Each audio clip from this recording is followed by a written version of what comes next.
Hola, mi nombre es Miley Doney y hoy quiero compartir mi opinión sobre un tema que marcó profundamente la historia del Perú, la reforma agraria. Cuando escuchamos esta frase tan conocida, campesino, el patrón ya no comerá de tu pobreza, inmediatamente pensamos en justicia, en igualdad, en un cambio que buscaba acabar con siglos de abuso y desigualdad en el campo. Pero la pregunta que quiero plantear hoy es, ¿fue realmente beneficiosa la reforma agraria? En mi opinión, sí fue necesaria, porque el Perú de los años 60 estaba dividido en dos. Una parte pequeña, conformada por los grandes hacendados que controlaban la tierra, y otra enorme, la de los campesinos, que trabajaban de sol a sol sin derecho, sin voz y sin oportunidades. La reforma agraria de 1969, impulsada por el general Juan Velasco Alvarado, buscaba justamente romper con este sistema injusto. Políticamente fue una decisión muy fuerte. El gobierno militar expropió miles de hectáreas de tierra y las entregó a los campesinos organizados en cooperativas o en comunidades.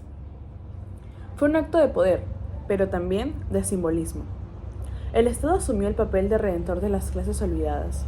Sin embargo, aunque el objetivo fue justo, la manera en la que se llevó a cabo tuvo errores profundos. Desde el punto de vista político, fue una reforma impuesta desde arriba. No hubo un diálogo con los propios campesinos, ni mucho menos con la sociedad civil. Muchos de ellos recibieron tierras sin saber cómo administrarlas o sin entender completamente el sistema de cooperativas que se les estaba ofreciendo. Según el historiador Carlos Contreras, la reforma rompió el poder de los terratenientes, pero no construyó una nueva forma de participación política en el campo. Es decir, cambió quien tenía el control, pero no fortaleció la democracia rural.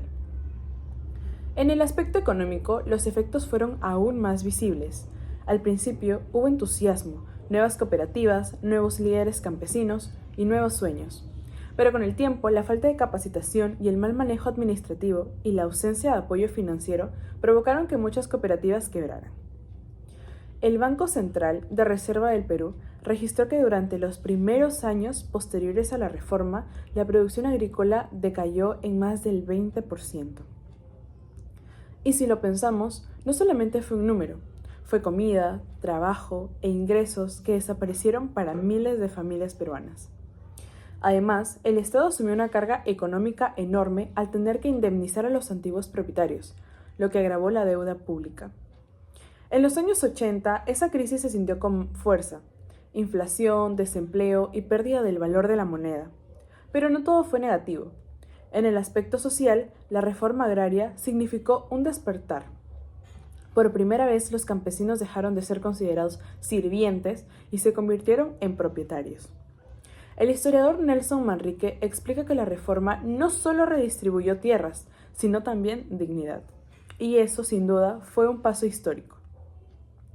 Las comunidades campesinas comenzaron a organizarse y a educarse y a exigir sus derechos. Surgieron nuevos liderazgos, nuevas identidades culturales y un sentimiento de orgullo por pertenecer al campo. Sin embargo, el entusiasmo inicial se fue apagando con el paso del tiempo.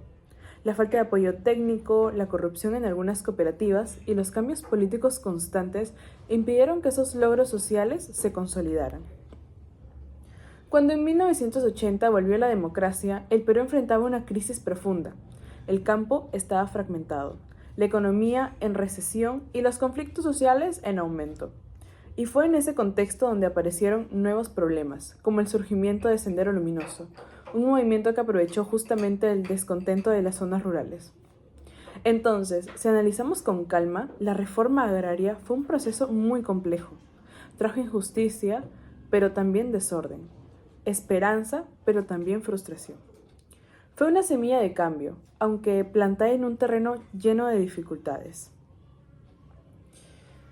Y hoy, más de 50 años después, todavía seguimos hablando de ella, porque sus consecuencias aún siguen vivas. La concentración de tierras volvió a aparecer. Las desigualdades entre el campo y la ciudad persisten, y muchas comunidades aún reclaman oportunidades reales. Pero también nos deja una enseñanza importante, que los cambios verdaderos no pueden hacerse solo con decretos ni desde el poder, sino con participación, educación y compromiso social. Por eso mi postura es clara. La reforma agraria fue necesaria y justa, pero mal ejecutada. Nos enseñó que no hay desarrollo sin igualdad, y que la justicia social no puede construirse si no va acompañada de conocimiento, planificación y diálogo. Porque el progreso del Perú no solamente se siembra con leyes, sino con esperanza, con educación y unidad. Muchas gracias.